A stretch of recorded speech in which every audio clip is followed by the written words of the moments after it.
எனக்குன்னு யாருமே இல்லையே, நான் தான் எல்லாத்துக்கும் ஓடி ஓடி செய்கிறேன். ஆனால் எனக்கு ஒன்றுனா யாருமே வர மாட்டேங்கிறாங்களே. என்ன பண்ணுற, எப்படி இருக்க, சாப்பிட்டியா, வேலையா, வேலை கஷ்டமா, இப்படின்னு நம்மளை யாருமே கேர் பண்ண மாட்டேங்கிறாங்களே. நான் ஒரு அனாதை மாதிரி ஃபீல் பண்ணுறேன். இப்படியான போஸ்ட்டுகளை, பதிவுகளை இந்த சோஷியல் மீடியாவில் லாஸ்ட் வீக் நான் நிறையா பார்த்தேன். எனக்கு இந்த மாதிரி பதிவு போடுறாங்கல்ல, அவங்க மேலே தான் கோவம். என்னடா இவன் இப்படி சொல்கிறேன்னு மட்டும் நினைக்காதீங்க. இப்போது நீங்கள் ஒருத்தரை நேசிக்கிறீங்க, அதனால் அவங்களுக்கு லவ் அண்ட் கேர் கொடுக்குறீங்க. அதே மாதிரி அவங்களும் உங்களுக்கு திரும்ப லவ் அண்ட் கேர் கொடுக்கணும்னு எதிர்பார்க்குறது யார் தப்பு? உங்கள் தப்பு தானே.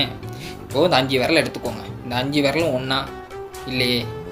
கையில் உள்ள விரல்லையே இத்தனை வித்தியாசம் இருக்கும்போது உறவுகளில் இருக்காதா? நிச்சயமாக இருக்கும்.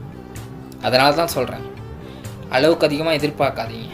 அளவுக்கு அதிகமான எதிர்பார்ப்பு கண்டிப்பாக ஏமாற்றத்தை மட்டும்தான் கொடுக்கும். அதுக்காக யாரையும் நீங்கள் அவ்வளோ நேசிக்க வேணும்னு நான் சொல்லலை, நேசிங்க.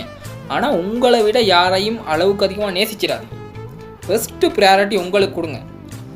உன்னை நேசிக்கும் குணம் உன்னோடு இருக்கும் வரை இவ்வுலகில் உன்னை வெறுப்பதற்கு எவரும் இல்லை. ஞாபகத்தில் வச்சுக்கோங்க. உங்களை நேசிக்க நீங்கள் பழகுங்க.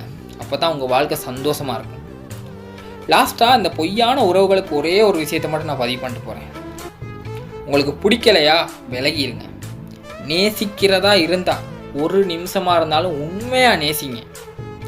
உறவுகளால் ஏற்படுகின்ற மனக்காயமும் அதனால் ஏற்படுகின்ற வலிகளையும் விவரிக்க வார்த்தைகளே இல்லை. அது மிகவும் கொடுமையானது. மறந்துடாதீங்க. ஓகே.